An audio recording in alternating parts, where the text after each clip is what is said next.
Release हुई है। Video बहुत ही ज्यादा इंटरेस्टिंग होने वाली है, तो इसे अंत तक जरूर देखिएगा। मूवी के स्टार्टिंग में हम नशेड़ियों के एक ग्रुप को रिहैब सेंटर में देखते हैं, जहां हम अपनी कहानी के लीड कैरेक्टर डाबी से मिलते हैं और वो बाकियों की तरह ही एक ड्रग एडिक्ट होती है। डाबी यहाँ रिहैब में बिल्कुल भी खुश नहीं थी, क्योंकि इस रिहैब में आने से पहले वो 7 और रिहैब में जा चुकी थी, जिसका उसे कुछ भी फायदा नहीं हुआ था। फिर जब सब लोग एक दूसरे को अपनी कहानी बताने ही वाले थे कि तभी उस रिहैब का केयर टेकर माइक वहां पर आता है और डाबी को बताता है कि उसकी माँ हॉस्पिटलाइज हो गई है और उसके लिए कॉल आई है। फोन पे डाबी की दोस्त जोई थी, जो कि उसे बता रही थी उसकी मॉम की कंडीशन बहुत ही ज्यादा सीरियस है। फिर वो कहती है कि उसे अपनी बहन यानी कि डीवन से बात करनी चाहिए, ताकि वो रिहैब सेंटर वालों से बात करे और डाबी वहां से निकलकर अपनी मॉम से हॉस्पिटल जाकर मिल सके। लेकिन डाबी कॉल कर ही पाती है उससे पहले माइक वहां पर आ जाता है और उसे अपने रूम में भेज देता है। डाबी के पास कोई फोन कॉल नहीं था, क्योंकि रिहैब सेंटर में उनसे उनके सारे पर्सनल फोन्स ले लिए जाते हैं। लेकिन रात के टाइम पे डाबी रिहैब ग्रुप की एक लड़की जिसका नाम जेड है उसके पास में जाती है और उसने अपना फोन छुपा कर रखा हुआ था। जहाँ वो जेड से एक फोन कॉल के लिए रिक्वेस्ट करती है, जेड उसे फोन दे देती है और वो अपनी बहन को कॉल करती है, लेकिन उसकी बहन उसे रिहैब सेंटर से निकालने के लिए साफ साफ इनकार कर देती है, क्योंकि वो नहीं चाहती थी कि डार्बी अपना इलाज बीच में ही छोड़ दे। फिर अपनी बहन डीवन से मदद ना मिलने के बाद डार्बी अब अपना दिमाग लगाकर रिहैब से भागने का प्लान बनाती है और रूम की वॉल से कुछ हथियार लेकर छुपते छुपाते हुए रिहैब सेंटर से बाहर निकलकर कार में जाके बैठ जाती है, जहाँ पर उसे पता चलता है कि ये कार किसी और की नहीं बल्कि माइक की है, जिसमें कि बहुत सारे ड्रग्स रखे हुए थे। देख रहे हो दोस्तों, जो नशा छुड़वा रहा है वही नशे की लत भी लगवा रहा है। वो कार को स्टार्ट करती है और वहां से निकल जाती है, लेकिन रास्ते में एक पुलिस वाले से बात करने पर उसे पता चलता है कि बहुत ज्यादा बर्फ गिरने के कारण वहां पर आगे का रास्ता ब्लॉक हो गया है। तो अब डाबी के पास दो ही ऑप्शन बचते थे, या तो वो वापस रिहैब चली जाए, नहीं तो वो थोड़ी दूर पर एक वेटिंग लॉन्च है, वहां पर जाकर सुबह तक इंतजार कर सकती है। डाबी वेटिंग लॉन्च की तरफ बढ़ती है और वहां बाहर उसे एक जीप और वैन पार्क दिखाई देते हैं, जिससे वो समझ आती है कि अंदर और भी लोग रुके हुए हैं। वहां अंदर 4 लोग थे, जिसमें से एक बूढ़ा कपल जिनका नाम एडो सैंडी है और 2 लड़के लार्श और ऐश भी थे। लार्श थोड़ा मेंटली डिस्टर्ब भी लग रहा था, उसकी हालत थोड़ी खराब लग रही थी। डाबी को ड्रग्स की बहुत तेज तलब लग रही थी। वो लॉज के ही एक वॉशरूम में जाती है, लेकिन वो खुद को ड्रग लेने से रोक लेती है और बाहर हॉल में आकर डार्बी अपनी बहन को कॉल करने की कोशिश भी कर रही होती है, लेकिन नेटवर्क ना होने की वजह से कॉल कनेक्ट ही नहीं हो पा रहा था। जहां एड उसे सलाह देता है कि यहाँ पर नेटवर्क नहीं है, लेकिन बाहर कहीं ना कहीं ढूंढने पर उसे नेटवर्क मिल ही जाएगा। फिर बाहर जाने पर डाबी को नेटवर्क तो नहीं मिलता, लेकिन थोड़ा यहाँ वहाँ घूमने पे उसे एक वैन में किसी के होने का एहसास हो जाता है। कांच पर जमी बर्फ को हटाने के बाद जैसे ही वो अंदर झांकती है तो उसके तोते ही उड़ चुके थे, क्योंकि उस वैन के अंदर एक छोटी सी बच्ची थी जिसके हाथ पैर और मुंह को बहुत ही बेरहमी से बांध कर रखा हुआ था। डाबी उस वैन के गेट को खोलने की बहुत ज्यादा कोशिश कर रही थी, लेकिन वो उसमें नाकामयाब हो जाती है और वो अपनी स्मार्टनेस दिखाते हुए वैन के नंबर का फोटो ले लेती है, जहां उसे थोड़ा थोड़ा ये भी समझ में आ रहा था कि किडनैपर हो ना हो, इन चारों में से ही कोई एक है जो कि लॉन्च के अंदर है। वहां सबसे बड़ी प्रॉब्लम ये थी कि वो पुलिस को कॉल करके भी नहीं बुला सकती थी, क्योंकि नेटवर्क नहीं आ रहे थे। डाबी किसी को लॉज से बाहर आते हुए देखती है और वो सिग्नल ढूंढने का नाटक करते हुए अपनी कार में आकर बैठ जाती है। साथ ही वो अपनी सेफ्टी के लिए कार में पड़े स्क्रू ड्राइवर को अपने हाथों में ले लेती है और जैसे ही वो कार के बाहर आती है तो उसे वहां पर रेड मिल जाता है। फिर डाबी एड को इग्नोर करते हुए वापस से लॉन्च में आती है, जहां गुजरते वक्त के साथ साथ डाबी की परेशानी भी बढ़ती जा रही थी, क्योंकि उसे डर था कि ठंड की वजह से कहीं वो बच्ची मर ना जाए बाहर। फिर वो सब एक दूसरे से जान पहचान करने लग जाते हैं और एट टाइम पास करने के लिए सबको पोकर खेलने के लिए बोलता है। गेम की मदद से डाबी को सबके बारे में कुछ न कुछ इन्फॉर्मेशन मिलती जा रही थी, जहां एड के बारे में पता चलता है कि उसके फादर और वो दोनों आर्मी में थे। सैंडी एक नर्स है। वहीं लार्श अपने बारे में बताता है कि वो नवादा में बेटल माउंटेन जा रहा है और डाबी समझ जाती है कि लार्श ही वो किडनैपर है, क्योंकि बाहर खड़ी वैन पर भी नवादा का ही नंबर प्लेट लगा हुआ था। यहाँ उसे लार्श की हरकतें भी कुछ अजीब सी लग रही थी। फिर किडनैपर का पता चलने के बाद डाबी वॉशरूम में जाकर पुलिस को लार्स के वैन का नंबर प्लेट के साथ साथ किडनैपिंग की सारी इंफॉर्मेशन मैसेज से भेजने का ट्राई करती है, लेकिन नेटवर्क इशू की वजह से मैसेज सेंड ही नहीं हो पा रहा था। डाबी उसी रूम का एक रिपेयर वॉल तोड़कर लॉज के बाहर आ जाती है। वैन के पास पहुंचते ही डाबी एक आयरन कटर की मदद से वैन के गेट को काट कर फिर अंदर उस बच्चे के पास में पहुंच जाती है। लेकिन उस बच्चे को आजाद कर ही पाती कि उससे पहले वहां पर लार्स पहुंच जाता है और डाबी वही वैन में छुप जाती है।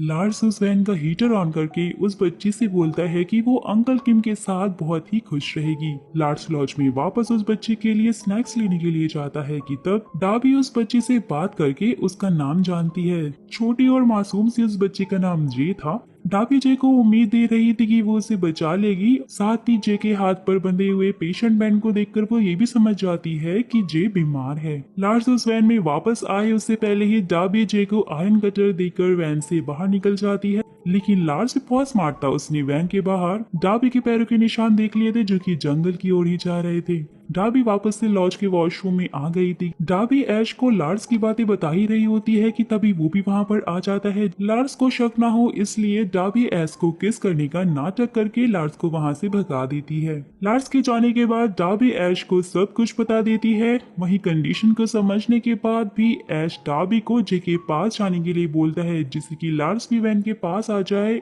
जहाँ इस सिचुएशन का फायदा उठाकर एस एड को भी वहां पर ले आएगा और उसे सब कुछ बता देगा और फिर वो दोनों मिलकर उस बच्ची की हेल्प कर पाएंगे। डाबी भी उसके इस प्लान को फॉलो करते हुए वैन की ओर निकल जाती है और वहीं पड़े हुए नेल गन को भी ऐश ने उठा लिया था। वैन में पहुंचकर जब डाबी जे को फ्री कर रही होती है कि तभी जे डाबी से अपने किडनैपर्स के बारे में पूछती है, जहां डाबी ये सब कुछ सुनकर बहुत ही शॉक हो जाती है। कहानी में एक बहुत बड़ा ट्विस्ट आता है और यहाँ पर हमें ये पता चलता है कि किडनैपर एक नहीं बल्कि दो हैं। दूसरा किडनैपर कोई और नहीं बल्कि ऐश ही था। लार्स और ऐश दोनों भाई थे। वो लोग जे को अपने अंकल किम के पास में लेकर जा रहे थे और यहाँ पर ये भी समझ में आ जाता है कि जिसे हम नॉर्मल किडनैपिंग समझ रहे थे दोस्तों, वो एक ह्यूमन ट्रैफिकिंग का मामला था। दोनों भाई जे को अपने अंकल को सौंप देंगे और उनके अंकल जे को किसी और को आगे बेच देंगे। वहाँ उस मासूम छोटी बच्ची के साथ इतना कुछ हो रहा था, ये सब कुछ देख कर डाबी बहुत ही ज्यादा डर जाती है।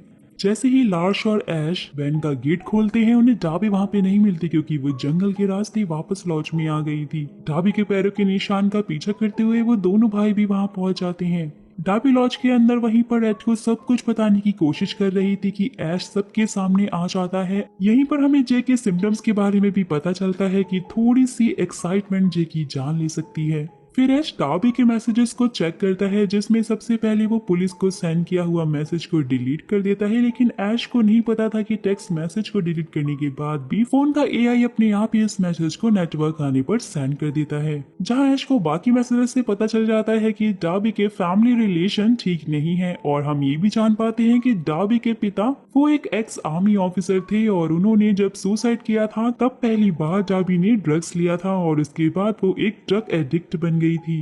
जहां ऐश डाबी को चुप रहने की धमकी देता है क्योंकि अगर उसने अपना मुंह खोला तो लार्स के साथ मिलकर वो सबको यहाँ पर मार देगा।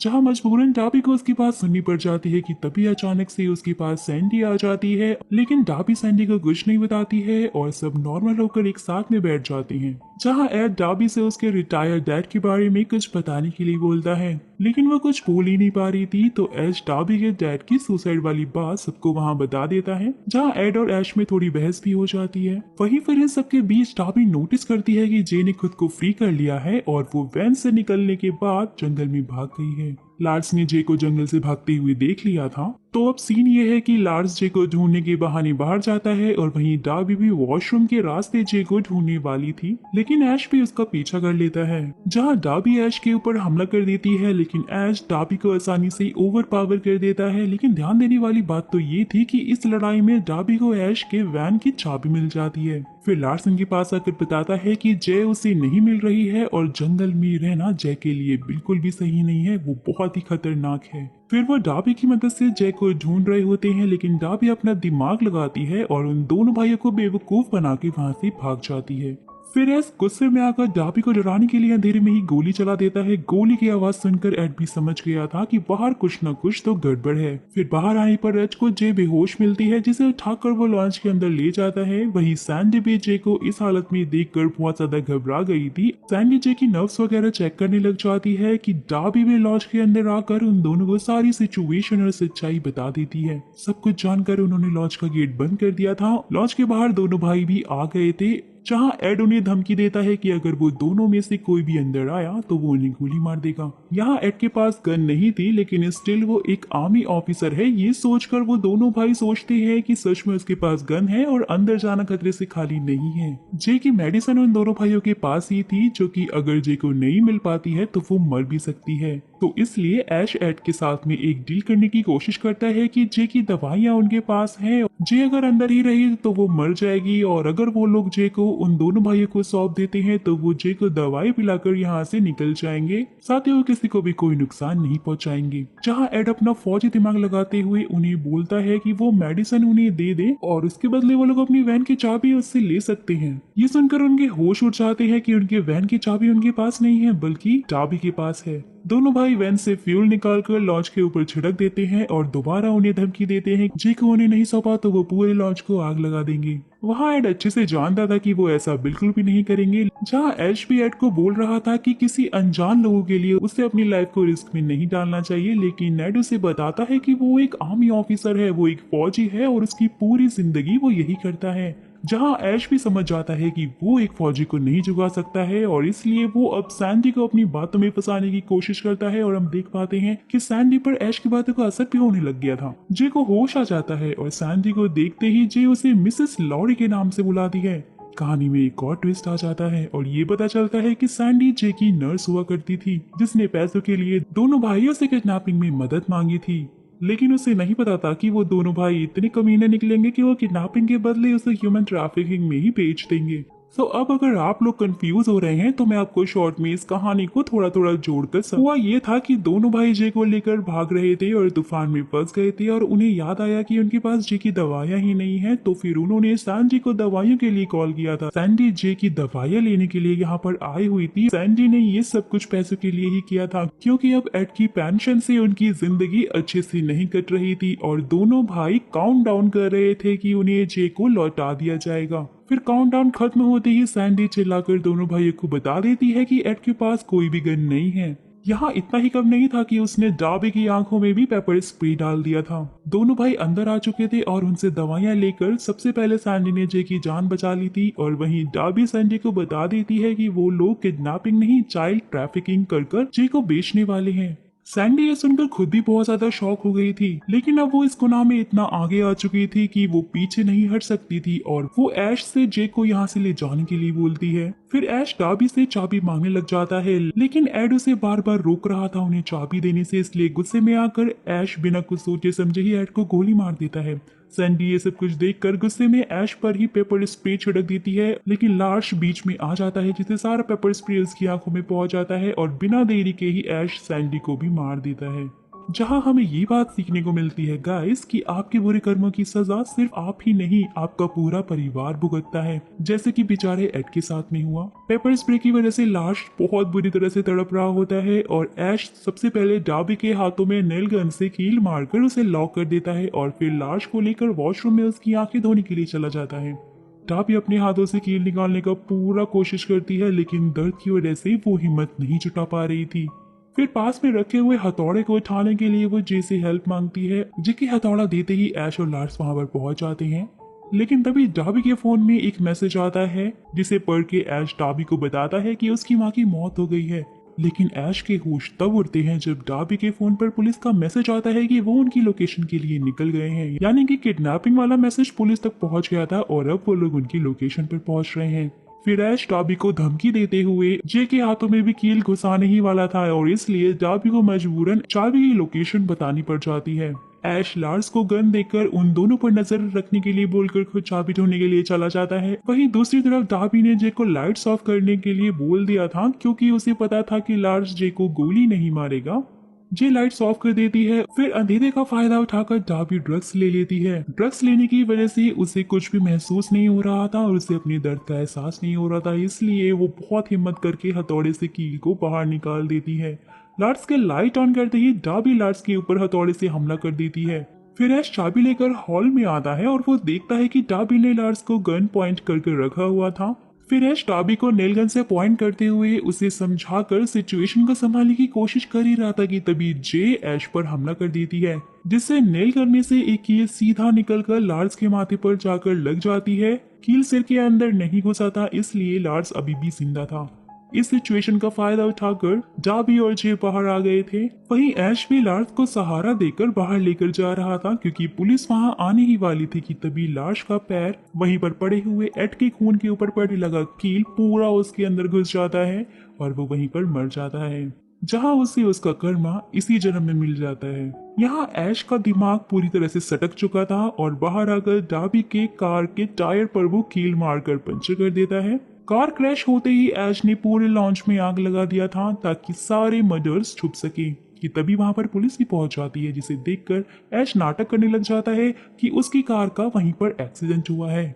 फिर ऑफिसर्स ऐश को हाथ ऊपर करने को बोल रहा होता है, लेकिन ऐश ऑफिसर की बातों को इग्नोर कर रहा था। वहीं घायल डाबी भी आ गई थी, जहां वो ऐश के ऊपर कंधे पे गोली चला देती है। ये सब कुछ देखकर ऑफिसर्स को लगता है कि डाबी ऐश को मार रही है, जहां वो डाबी को आगे बढ़ने के लिए रोकते हैं, लेकिन वो नहीं रुकती और इसलिए ऑफिसर उसके पेट में गोली मार देते हैं। डाबी के नीचे गिरते ही ऐश उसकी गन ले लेता है और मौका गवाए बिना ही ऑफिसर को शूट कर देता है और नील गन उठाकर सारी के लिए पुलिस ऑफिसर के शरीर में डाल देता है, जहां उस ऑफिसर की बॉडी में आयरन की मात्रा को बढ़ाने के बाद ऐश डाबी की ओर बढ़ने लग जाता है। लेकिन डाबी पहले से ही तैयार थी, जहां उसने ऐश की गर्दन में स्क्रू ड्राइवर घुसा दिया था, जिससे कि ऐश की वहीं पे मौत हो जाती है। डाबी ने जे को बचा लिया था और उसने पुलिस के वॉकी टॉकी से भी हेल्प बुला ली थी। डाबी की कंडीशन को देखकर ऐसा लग रहा था कि वो नहीं बच पाएगी, लेकिन नेक्स्ट सीन में हम उसे रिहैब सेंटर में देखते हैं, जहां अब वो अच्छे से रिकवर हो रही थी। यहाँ इस एक इंसिडेंट की वजह से डाबी के बिगड़े हुए रिश्ते भी अब ठीक होने लग गए थे, क्योंकि उसकी खुद की बहन डीवन उससे मिलने के लिए वहां पर आई थी। तो गाइस, यहीं पर इस सुपर थ्रिलर मूवी का खात्मा हो जाता है। तो आपको इस मूवी के ट्विस्ट एंड टर्न कैसे लगे मुझे कमेंट में जरूर बताइएगा। साथ ही जो नए लोग हैं और चैनल पे पहली बार आए हैं और ऐसी ही इंटरेस्टिंग वीडियोस का लुत्फ उठाना चाहते हैं तो फटाक से चैनल को सब्सक्राइब